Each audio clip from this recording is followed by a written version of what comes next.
Hello my wonderful children out there. This is Shikha Arora and today we are going to start with class 7 science chapter number 2 nutrition in animals. So let's get started. Children, see the warm up. You know that plants are autotrophic. तो ये हमें पता है कि plants अपना खाना खुद बना सकते हैं, इसीलिए हम उनको autotrophs बुलाते हैं. They manufacture their own food by using sunlight and simpler inorganic substances like water and carbon dioxide. Animals are heterotrophs. They cannot make their own food. तो animals जो हैं वो directly और indirectly depend करते हैं plants के ऊपर for their food requirements. इसीलिए उन्हें हम heterotrophs बुलाते हैं. So they are dependent upon organisms like green plants that are capable of making their own food. Look at here the different ways of taking food from different organisms. Now you have an activity, children, here. What is the type of food and mode of feeding of the following animals? Write down your observation in the given table. You will find the list of modes of feeding given below the table 2.1. तो आपको यहाँ पर देखना है कि ये जो organisms हैं ये अपना फूड कैसे ऑब्टेन करते हैं और वो कौन से टाइप का फूड खाते हैं.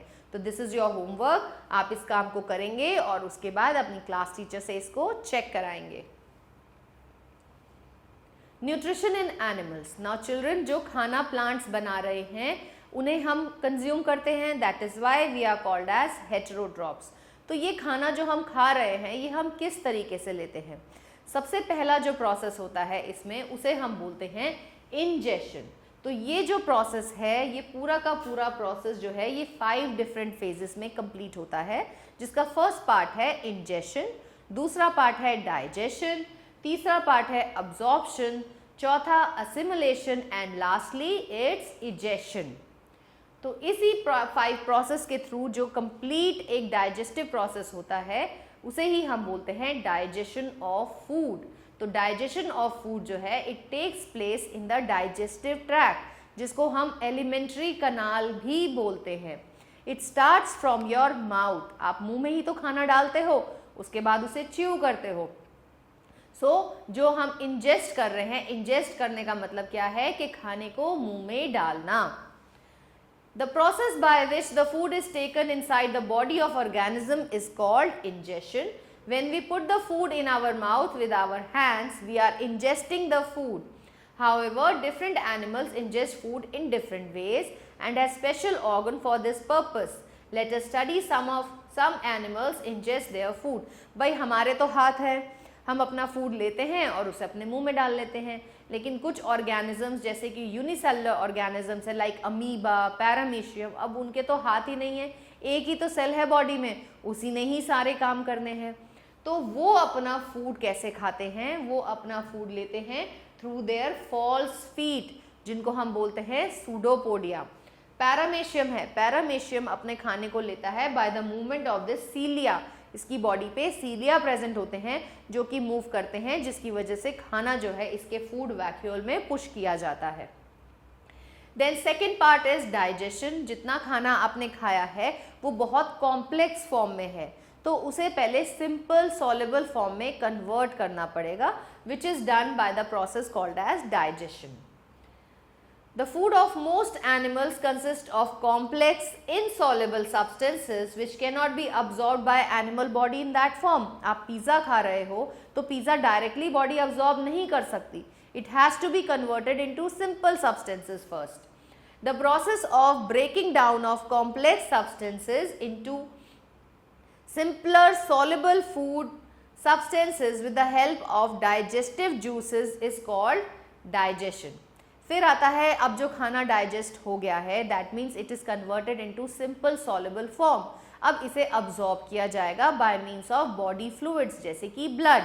इस प्रोसेस को हम बोलेंगे अब्जॉर्प्शन. इसके बाद ब्लड जो इस खाने को जिसने अब्जॉर्ब किया है वो हर सेल में लेके जाएगा, जहां पर उसको यूटिलाइज किया जाएगा for the manufacture of energy. फिर एनर्जी रिलीज करने के लिए उसे यूज करेंगे, इसीलिए उस प्रोसेस को हम बोलते हैं असिमिलेशन. और लास्टली कुछ फूड ऐसा रह जाएगा which is not useful for our body, so उसे एज अ वेस्ट मटेरियल हमें बॉडी से बाहर फेंकना है, and that process is called as egestion. The process in which the simple soluble digestive food substances are absorbed into body fluid is called absorption. Assimilation, the absorbed simple soluble food substances are transported to different parts of the body where they are utilized for energy, growth and repair. This process is called assimilation. A part of food that we eat remains undigested and unabsorbed, which cannot be utilized by the body. The process by which the undigested food is removed from the body is called egestion. So children, let us study the nutrition in amoeba in details. तो amoeba क्या होता है? Amoeba एक unicellular organism है. इसकी body में सिर्फ और सिर्फ एक ही सेल है. वही सेल रेस्पिरेशन भी कर रहा है, वही सेल डाइजेशन भी करता है, एक्सक्रीशन भी वही करता है, सब काम जो है वो एक यही सेल करता है. तो जब इसे फूड खाना होता है, मतलब अमीबा हमें कहाँ मिलता है? अमीबा हमें डर्टी वाटर में मिलता है. तो ये क्या करता है कि जैसे इसके पास फूड आया, अब इसकी बॉडी कैसी है? बहुत ही इर्रेगुलर है. तो ये क्या करता है? ये अपनी ही बॉडी को एक्सटेंड कर लेता है. इसके एक टाइप से पैर बन जाते हैं, सूडोपोडिया जिसे हम बोलते हैं. सूडो का मतलब होता है फॉल्स, पोडिया मीन्स फीट. तो इसके झूठे पैर बन जाते हैं और वो इस फूड को सराउंड कर लेते हैं. फिर ये फूड जो है ये अंदर की तरफ इसके फूड वैक्यूल में फेंक दिया जाता है. अब फूड वैक्यूल में प्रेजेंट होते हैं डाइजेस्टिव जूसेस जो इसको डाइजेस्ट करते हैं और अनवांटेड मटेरियल को बाहर फेंक देते हैं. तो let us discuss this. Amoeba is a unicellular organism that can be seen only under a microscope. It is found in ponds and ditches. गंदे पानी में मिलता है हमें ये. It eats microscopic plants and animals that float in water. क्योंकि ये खुद भी माइक्रोस्कोपिक ही है तो माइक्रोस्कोपिक खाना ही तो खाएगा. An amoeba has irregular shape that consists of cell membrane, nucleus and many small vacuoles. Amoeba can change its shape and position constantly. It gives out one or more finger-like projections called pseudopodia or false feet on sensing food to engulf the food particle and push it inside the body. Amoeba का कोई mouth नहीं होता है और digestive system भी नहीं होता है क्योंकि इसके पास सिर्फ एक ही सेल है. The food particle taken inside the body forms a food vacuole. Digestion of food particle is made possible by digestive juices secreted into the food vacuole. They act on food, break down it into simple substances और जितना भी waste material है वो cell से बाहर फेंक दिया जाता है. Now children, let us discuss digestion in humans. तो आप खाना खाते हो मुंह में, तो मुंह से ही फूड का डाइजेशन जो है वो शुरू हो जाता है और हमारा जो डाइजेस्टिव सिस्टम है उसे ही हम, जो हमारी डाइजेस्टिव ट्रैक्ट है उसे ही हम एलिमेंट्री कनाल भी बोलते हैं. So let us discuss that in detail. तो हमारा एलिमेंट्री कनाल के कौन कौन से पार्ट हैं? सबसे पहला है बकल कैविटी और द माउथ कैविटी जिसमें आप फूड को डालते हो, दैट मीन्स इंजेस्ट करते हो. फिर आता है ईसोफेगस और food pipe, stomach, small intestine, large intestine, ending in the rectum and last में आता है anus.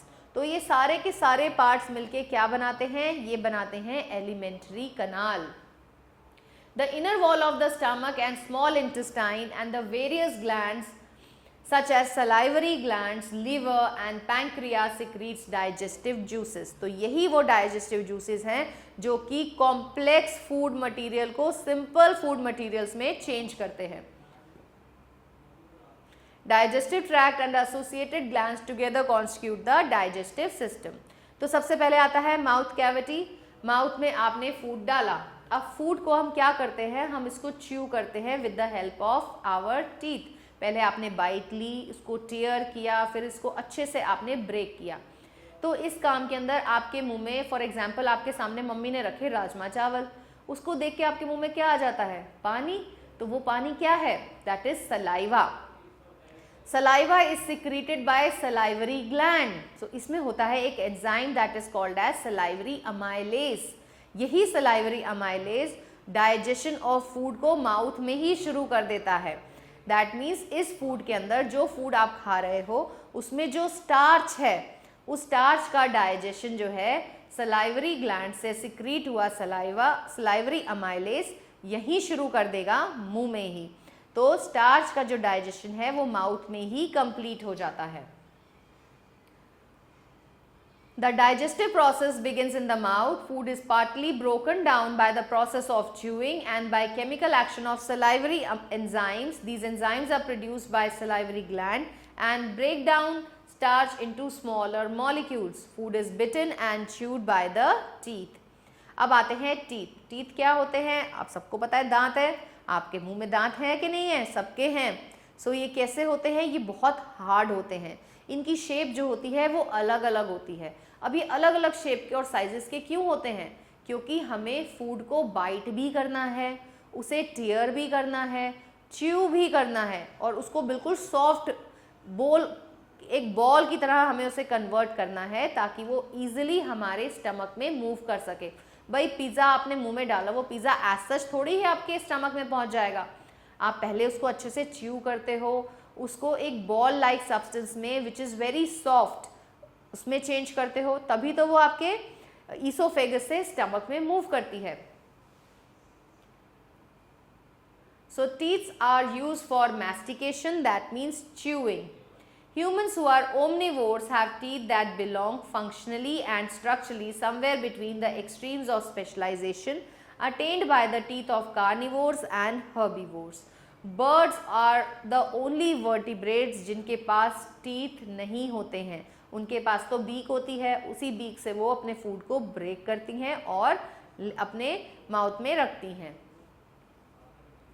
Tooth growth and development. Between 6 to 10 months of age, most infants begin to get their baby or milk teeth.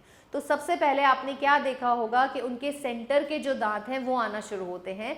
इन्हें ही हम बोलते हैं incisors. तो पहले उनके इंसाइजर्स डेवलप होते हैं.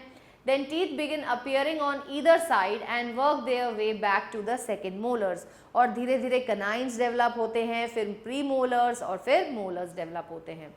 By the time child has reached 3 years old, most of the baby teeth should be present. तो ज़्यादातर दांत जो हैं वो उनके 3 साल तक बन जाते हैं. The process begins to repeat itself when the child is about 7 years old.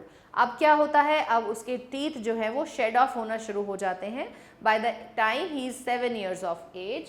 अब ये क्यों हुए? ऐसा क्यों हुआ कि भाई ये बेबी टीथ जो है, जिनको हम टेम्पररी टीथ भी बोलते हैं या मिल्क टीथ भी बोलते हैं, ये झड़ जाते हैं, शेड ऑफ हो जाते हैं. ये इसलिए होते हैं ताकि ये एक स्पेस प्रोवाइड कर सके परमानेंट टीथ्स के लिए, जो कि हमारी बहुत लंबी एज तक हमारा साथ देते हैं. तो परमानेंट टीथ के लिए ये जगह बनाते हैं. By the age of 21, most people have all of their permanent teeth. Baby teeth are important because they hold place for permanent teeth and help and guide them into their correct position. Baby teeth play an important role in development of speech and chewing. Are there different type of teeth? What do they do? तो humans के अंदर typically 32 teeth होते हैं, 16 in the upper jaw and 16 in the lower jaw. तो सबसे पहले जो 4 दांत आपको अपने सामने दिखाई देते हैं ना, इनको हम बोलते हैं इंसाइजर्स. तो 4 अपर जॉ में होते हैं और 4 लोअर जॉ में होते हैं. इनका बेसिक फंक्शन क्या है? To bite the food. और इनके ही साइड में 2 टीथ डेवलप होते हैं जो कि बहुत ही शार्प होते हैं. जैसे कि आपने टाइगर्स वगैरह में देखा है, टाइगर, लायन, उनके जो टीथ होते हैं, उनके जो कनाइन्स होते हैं वो बहुत अच्छे से डेवलप्ड होते हैं, बहुत शार्प होते हैं. अब ऐसा क्यों है कि भाई वो ही शार्प होंगे? इंसाइजर से तो आप बाइट लेते हो, लेकिन canines helps to tear the flesh. Food को अच्छे से टीयर करने के लिए कनाइन्स हेल्प करते हैं. तो ये 4 होते हैं, 2 अपर जॉ में और 2 लोअर जॉ में. Teeth on the right side of each jaw are usually identical to the teeth on the left side of the matching teeth on the opposite sides are referred to as sets or pairs. Humans are heterodonts. Heterodont का मतलब क्या होता है कि humans के जितने भी teeth हैं सारे different shapes और sizes के होते हैं और ये different functions को perform करते हैं, जैसे कि tearing हो गया, grinding हो गया. इन कंट्रास्ट होमोडोंट वो होते हैं जिनके अंदर सेम शेप और साइज के टीथ प्रेजेंट होते हैं और वो एक जैसा ही फंक्शन परफॉर्म करते हैं. तो ह्यूमंस के अभी जैसे हमने बात करी 4 टाइप के टीथ हैं. फर्स्टली 4 इंसाइजर्स होते हैं जो कि बाइटिंग ऑफ फूड में हेल्प करते हैं. फिर आते हैं हमारे कनाइन्स. इसके बाद आते हैं 2 पेयर के दोनों साइड में आते हैं हमारे प्री मोलर्स। अब प्री मोलर्स का काम क्या है? फूड को ग्राइंड करना, उसको छोटे पार्टिकल्स में ब्रेक कर देना। सिमिलरली हमारे मोलर्स आते हैं, ये 3 एक साइड में, 3 एक साइड में, that means 6 are present in the upper jaw and 6 are present in the lower jaw, जिनको हम फर्स्ट मोलर, सेकेंड मोलर और थर्ड मोलर भी कहते हैं। थर्ड मोलर जो है इनको हम विजडम टीथ के नाम से भी जानते हैं, जो कि अराउंड 18 ईयर्स की एज तक में डेवलप होते हैं और ये एक विसरल ऑर्गन है। Humans have 4 types of teeth, each with a specific size, shape and function. Adult humans have 8 incisors, 4 ऊपर वाले जॉ में और 4 नीचे वाले जॉ में, located at the front of the mouth, 4 in the upper jaw and 4 in the lower jaw. Incisors have sharp edges that is used to cut food. Food को काटने में help करते हैं. On either side of incisors are canines. The upper canines are sometimes called eye teeth. There are 2 canines in each jaw and their primary function is to tear the food. Behind canines are the bicuspids or the premolars, flat teeth with pronounced cusps that grind and mash food. तो grinding और mashing of food के लिए हमें molars और premolars की ज़रूरत पड़ती है. There are 2 sets or 4 bicuspids in each jaw. Behind bicuspids are molars, where the most vigorous chewing occurs. There are 12 molars, 3 sets in each jaw, referred to as first, second and third molars. Third molars are often called wisdom teeth. They develop at the age of 18 or later. Now children, have a look on activity. Position of taste buds on tongue. अगर mummy ने करेले की सब्जी बनाई है और एक तरफ राजमा चावल बनाए हैं, तो आपको कैसे पता चलेगा कौन सा फूड ज़्यादा टेस्टी है? राजमा खाएंगे तो उसका टेस्ट हमें पता चलता है मुंह में डालने पर, और वहीं हम करेले खाते हैं तो हमें पता चलता है that it has a bitter taste. तो ये हमें कैसे पता चल रहा है? ये सब हमें पता चलता है बिकॉज ऑफ आवर टंग। टंग के ऊपर टेस्ट बड्स लोकेटेड होते हैं जो हमें बताते हैं कि खाना स्वीट है, सॉल्टी है, सार है, बिटर है, कैसा है। तो इस हर चीज़ के लिए टंग के ऊपर टेस्ट बड्स लोकेटेड होते हैं जो कि हमें बताते हैं कि जो फूड हम कंज्यूम कर रहे हैं उसका टेस्ट कैसा है। Prepare a solution of sugar, common salt, lemon juice and bitter gourd separately. With the help of toothpick, put the above solutions one by one on different area of the tongue. Identify the area of tongue which can detect sweet, salty, sour and bitter taste. So children, let us recall what all happens inside the mouth. सबसे पहले हमारे जो teeth हैं वो खाने को small particles में break करते हैं, फिर उसको च्यू करते हैं, अच्छे से ग्राइंड करते हैं। इस प्रोसेस को हम क्या बोलते हैं? इस प्रोसेस को हम बोलते हैं मैस्टिकेशन। उसके बाद जो सलाइवरी ग्लैंड होते हैं वो सिक्रीट करते हैं सलाइवा।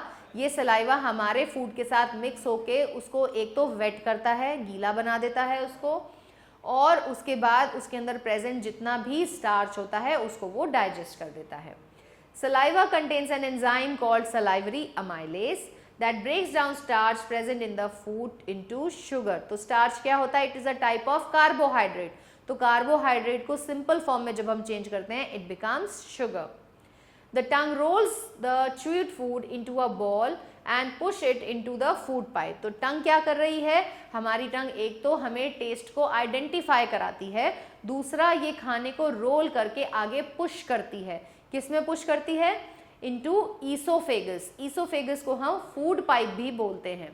तो माउथ जो है एंड करता है ईसोफेगस में और ईसोफेगस एंड करेगी स्टमक में। So esophagus is called as the food pipe. Pharynx and esophagus. The tongue pushes the chewed food into small muscular tube called pharynx.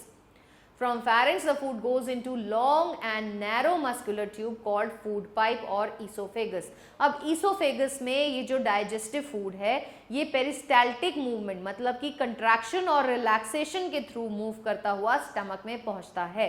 यहाँ कोई भी टाइप के डाइजेस्टिव जूस सिक्रीट नहीं होते, ये सिर्फ और सिर्फ खाने को माउथ से स्टमक में पहुंचाने का काम करती है by the movement, wave like movement which is called as peristalsis. When the slightly digestive food enters the food pipe, the walls of the food pipe starts contracting and expanding to push the food down into the stomach. The pushing down of the food by the wall of food pipe in a wave-like action is called peristalsis.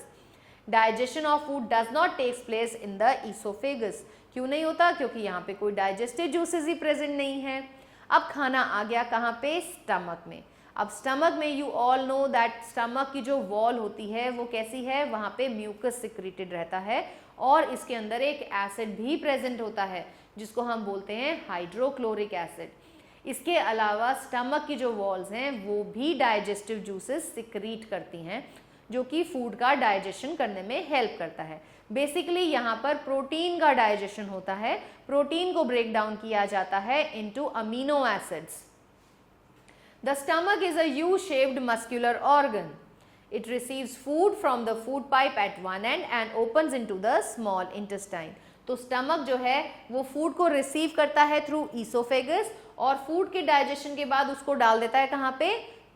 Small intestine में। The digestive juices present in the stomach break down protein into simpler substances. It contains gastric juices which secrete enzyme pepsin. तो pepsin ही protein को break करती है into amino acids. Food in the stomach that is partially digestive and mixed with stomach acid is called chyme. तो stomach में कौन सा acid present है? It is hydrochloric acid. Group discussion. When you suffer from a stomach infection and pass watery stool frequently, what is this condition called? This condition is called, children, diarrhea. Diarrhoea हो जाता है जब हम loose watery stools पास करते हैं। Small intestine. अब small intestine जो है, नाम तो इसका स्मॉल है लेकिन ये सबसे लार्जेस्ट पार्ट है किसका? एलिमेंट्री ग्लैंड का। सबसे लॉन्गेस्ट है। कितनी है ये? 7.5 मीटर लॉन्ग है लेकिन ये कॉइल कॉइल कॉइल होके अरेंज होके छोटी सी जगह में प्रेजेंट रहती है।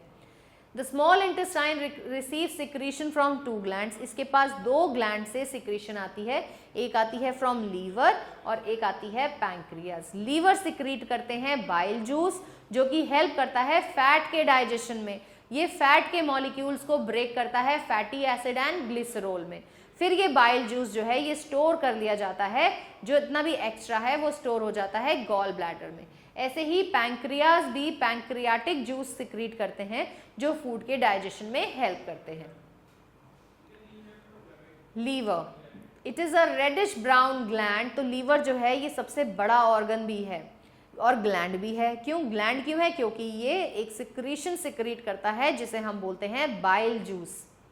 Largest gland in the body secretes bile juice which is stored in a sac called gallbladder. Bile juice helps in the digestion of fat. Fats are present as big droplets in the food because of which they cannot be digested easily. Bile juice breaks these big droplets into small droplets and make their digestion easily. Now pancreas is a large cream colored gland जो कि stomach के just नीचे present होता है और ये pancreatic juice को release करता है स्टमक में। ये एक्ट करता है कार्बोहाइड्रेट्स और प्रोटीन्स दोनों पे। कार्बोहाइड्रेट्स को ये शुगर में ब्रेक कर देता है और प्रोटीन्स को ये ब्रेक करता है अमीनो एसिड्स में। इसके बाद इंटेस्टाइन की जो वॉल्स होती हैं वो भी इंटेस्टिनल जूस को सिक्रीट करती हैं। Digestion which starts in the mouth is completed in small intestine. तो स्मॉल इंटेस्टाइन में सारा का सारा डाइजेशन जो है वो कंप्लीट हो जाता है। The enzymes in the intestinal juice act upon the partly digested food and convert it into simple soluble substances. As a result, carbohydrates किस में ब्रेक हो गए? शुगर में ब्रेक हो गए। फैट ब्रेक हो गया फैटी एसिड एंड ग्लिसरॉल में। प्रोटीन्स ब्रेक डाउन हो गया अमीनो एसिड्स में। अब क्या बात आती है? भाई डाइजेशन कंप्लीट हो गया स्मॉल इंटेस्टाइन में, अब इस फूड को अब्जॉर्ब भी तो करना है। तो अगर हम स्मॉल इंटेस्टाइन का सरफेस देखें तो उसके ऊपर small finger like processes present होते हैं। इन फिंगर लाइक प्रोसेसेस को हम बोलते हैं विलाई। भाई इनकी क्या ज़रूरत है? जब अब्जॉर्प्शन ही होना है फूड का वो तो स्मॉल इंटेस्टाइन भी कर सकती है, तो विलाई की क्या ज़रूरत है? विलाई जो हैं ये इंक्रीज कर देते हैं सरफेस एरिया को for the absorption of food. तो जितने ज़्यादा विलाई होते हैं वहाँ पे ज़्यादा अमाउंट में फूड का अब्जॉर्प्शन किया जा सकता है। The process of The process of absorption occurs in small intestine. The inner wall of small intestine has millions of finger-like projections or folds called villi. Each villus has a network of thin and small blood vessels called capillary close to its surface. तो इनके ही surface के पास में blood capillaries present होती हैं, ये food को absorb करती हैं और इस जो अब्जॉर्ब्ड मटेरियल है वो ब्लड को दे देती हैं उसी वक्त, ताकि ब्लड इसको आगे एसिमिलेशन के लिए लेकर जा सके। और ब्लड क्या करता है, ब्लड इस खाने को लेकर जाता है, इस सिंपल सब्सटेंसेस को हर सेल में लेकर जाता है जहां पर इसका यूटिलाइजेशन होता है for the release of energy. These villi give inner wall of the small intestine a large surface area. The surface of villi absorb the digestive food material and pass them to the blood capillaries. The absorbed food is carried to all cells of the body by the blood. This food is utilized by the cells to release energy. अब इसके बाद small intestine खुलती है किसमें, large intestine में। अब large intestine में जो फूड मूव कर रहा है वो कैसा है, उसमें से ऑलरेडी सारा का सारा इंपॉर्टेंट सामान, सिंपलर सब्सटेंसेस जो है वो अब्जॉर्ब्ड हो चुका है। हो सकता है उसमें थोड़ा अमाउंट में वाटर प्रेजेंट हो या इलेक्ट्रोलाइट प्रेजेंट हो, वो अब लार्ज इंटेस्टाइन में शुरू में ही अब्जॉर्ब कर लिया जाता है। After passing the small intestine, food passes into large intestine. In large intestine some of the water and electrolyte are removed from the food. Many microbes, अब यहाँ पर आपकी लार्ज इंटेस्टाइन में बहुत सारे टाइप के माइक्रोब्स जैसे कि bacteria, bacteroides, lactobacillus, acidophilus, E coli and klebsiella, ऐसे वाले ऑर्गेनिजम्स जो हैं ये आपके लार्ज इंटेस्टाइन में प्रेजेंट होते हैं, which helps in digestion process. The first part of intestine is called cecum. The appendix is connected to cecum and initial part is called colon followed by rectum. तो जितना भी undigested food है वो semi solid की form में convert हो जाता है, जो जहाँ कहाँ स्टोर किया जाता है, रेक्टम में, और रेक्टम्स के बाद ये एनस के थ्रू बॉडी से बाहर फेंक दिया जाता है in the form of faecal matter. Rectum stores the feces temporarily. Egestion of food. The food that remains undigested and unabsorbed passes from the small intestine into the large intestine, which is wider and shorter than the small intestine. It is about 1.5 meter in length. Feces are stored in rectum and passed out of the body through anus, and this process is called as egestion. Digestive system of ruminants. Now what are ruminants? Ruminants are one which can digest cellulose. भाई अगर आप humans की बात करें तो humans cellulose को digest नहीं कर सकते। अगर हम पालक की बात करें तो ह्यूमंस पालक को डाइजेस्ट नहीं कर सकते। वो एक डाइटरी फाइबर है जो कि हमें रफेज प्रोवाइड करता है, which helps in easy movement of the faecal matter, लेकिन हम उसे डाइजेस्ट नहीं कर सकते। लेकिन अगर हम रूमिनेंट्स की बात करें जैसे कि हर्बीवोर्स एनिमल्स हैं, डियर है, रैबिट है, काउ है, बफलो है, they can digest the cellulose, इसीलिए हम इनको रूमिनेंट्स बोलते हैं। इसलिए भी रूमिनेंट्स बोलते हैं क्योंकि इनका जो स्टमक होता है वो 4 चेम्बर्स में डिवाइडेड होता है। So children, let us discuss this in detail. The digestive tract is composed of mouth, tongue, teeth, esophagus, stomach, small and large intestine. Many people say that ruminants have 4 stomachs. नहीं, उनका सिर्फ एक ही stomach होता है, but वो 4 chambers में divided होता है। The stomach is divided into reticulum, rumen, omasum and abomasum. So let us discuss this. आपने देखा होगा गाय क्या करती है, फटाफट से घास खा लेती है और खाती जाती है और उसे अपने रख लेती है, और थोड़ी देर बाद हम क्या देखते हैं कि वो वापस से उसे अपने मुंह में लाती है और उसे अच्छे से च्यू करती है। सो इसीलिए इन्हें हम रूमिनेंट्स भी बोलते हैं। This is the location where food enters the system and is chewed. Salivary gland are found in the mouth. They secrete saliva which has a pH of about 8.2. 8.2 pH का मतलब क्या है कि ये alkaline medium provide करता है ताकि हम रिड्यूस कर सके acidity in the rumen. Rumen में बहुत ज़्यादा एसिडिटी होती है, इसलिए जो इनका सलाइवा होता है उसका pH होता है 8.2. That means it is alkaline in nature. Saliva helps to reduce acidity in the rumen and also aids in transfer of food from mouth to rumen via esophagus. Reticulum and rumen are often discussed together since each compartment is separated by low partition. अब ये दोनों ही अलग अलग चीज़ें हैं, लेकिन हम इन्हें इकट्ठे पढ़ते हैं क्योंकि इसमें के बीच में एक हल्का सा ही छोटा सा ही पार्टीशन होता है. 80% of capacity of stomach is related to reticulo rumen. तो ये 80% ऑफ स्टमक जो है बनाता है. The content of reticulum and rumen intermix freely. तो जहां पर जितना भी कंटेंट होता है वो एक दूसरे में इजीली मिक्स होता रहता है. The wall of reticulum is a honeycomb in structure. The rumen is the main fermentation and largest chamber which stores large quantity of food that is quickly consumed. तो जितना भी खाना गाय खाती है या बफलो खाती है, सारा का सारा रूमेन में स्टोर कर लिया जाता है. उसके बाद ही वो मुंह में वापस से लेकर आया जाता है for its proper mastication. The food is partly digested here. It is called per. Cellulose is digested in the rumen by billions of bacteria present here. तो rumen में बहुत सारे टाइप के बैक्टीरिया रहते हैं जो कि इस सेल्यूलोज को डाइजेशन में हेल्प करते हैं. This segment of digestive system is one of the most important part when considering the feeding of sheep, goat and cow. फिर आता है ओमेसम. थर्ड पार्ट है, smallest chamber of the stomach है. भाई खाने का फर्मेंटेशन हो चुका है, कहाँ पर? रूमेन में हो चुका है. अब जो फूड पास होता है वो आता है ओमेसम में. While the function of omesum is not entirely clear, it acts as a filter pump to sort liquid and fine food particles. तो हमें अभी तक ओमेसम का पूरा फंक्शन नहीं पता, बस यही पता है कि it helps in filtering of the food particles. Coarser fiber particles are not allowed to enter the omesum. Also the omesum may be the site for absorption of water, minerals and nitrogen. फिर आता है abomasum. Abomasum is the last chamber of the stomach and only site of the digestive tract that produce gastric juice. अब यहाँ पर ही gastric juice जो है वो secrete होता है, which is basically hydrochloric acid and some enzymes, pepsin and rennin. In a newborn calf, the abomasum makes up to 80% of the total stomach volume, while in mature cow it amounts to only 10%. फिर small intestine आती है. Small intestine में food का breakdown further होता है. Secretion of enzymes आते हैं यहाँ पे. पैंक्रियाटिक जूस आता है, बाइल जूस आता है जो कि हेल्प करता है फर्दर डाइजेशन ऑफ फूड में.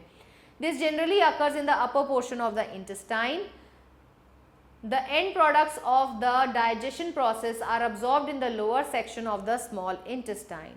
When we refer to bypass protein and fats, it is here that these proteins and fats have their positive nutritional effects. फिर लार्ज इंटेस्टाइन. लार्ज इंटेस्टाइन में खाना कहाँ से आ रहा है? स्मॉल इंटेस्टाइन से. अब यहाँ पर जो फूड आ रहा है वो कैसा है? उसके अंदर बेसिकली वो अनडाइजेस्टिव फूड है या फिर वेस्ट मटीरियल है. The large intestine where residues of indigestive foods are deposited. Food residues do undergo some fermentation. भाई जो भी उसमें थोड़ा बहुत भी important सा सामान रह गया तो वो भी absorb कर लिया जाता है.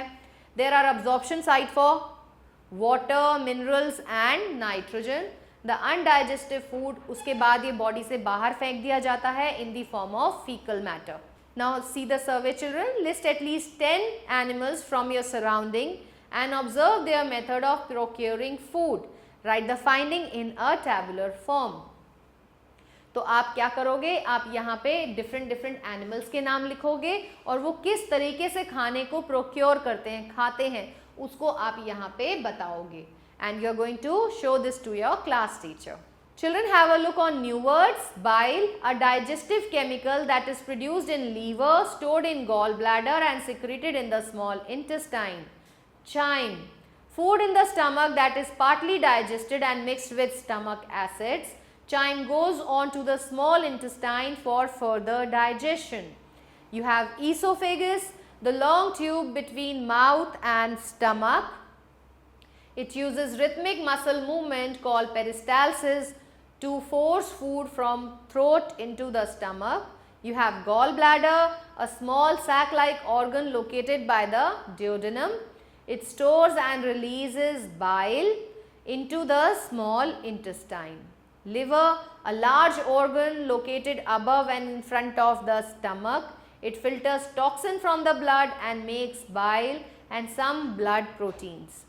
Pancreas, an enzyme producing gland located just below the stomach and above the intestine. Salivary gland, glands located in the mouth that produce saliva. Saliva contains enzymes that break carbohydrates into smaller molecules. Stomach, a U-shaped muscular organ that is attached to the esophagus. Both chemical and mechanical digestion takes place in the stomach. Have a look on summary, children. 5 stages involved in nutrition are ingestion, absorption, digestion, assimilation and egestion. In humans, the alimentary canal, which begins from mouth and ends at anus, carries out nutritional phases using enzymes and muscular action.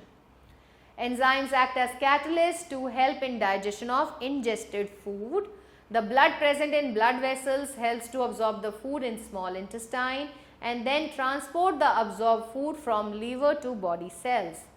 Ruminants are grass-eating animals that can digest cellulose.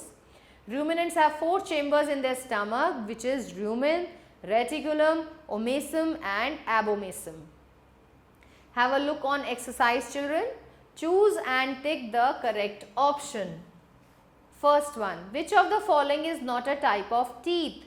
So, anus is not a type of teeth. The wall of large intestine absorb. क्या absorb करते हैं वो? Water. Bile juice is produced by liver. Digested juice is not secreted by esophagus. The total number of milk teeth in a child is 20. Write T for true and F for false. Canines are meant for tearing flesh. Yes, it is true. Esophagus is also known as food pipe. Yes, again true. Mouth cavity contains teeth and salivary gland only. नहीं, mouth cavity में tongue भी होती है. So this is false. Deer is a ruminant. Yes, it is true. Large intestine is longer than small intestine. नहीं, it is false. The mode of taking food in the body is called ingestion. In the process of dash, food is broken down into simpler substances in the process of digestion. The dash canal starts with mouth and ends with anus. It is alimentary canal.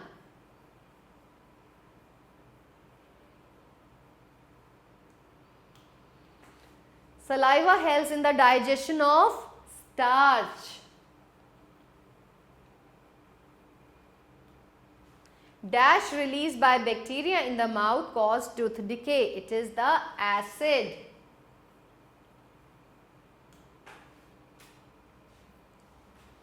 With this, we have come to the end of this chapter. Hope you have understood this chapter nicely. Stay tuned for the next video. Till then, goodbye.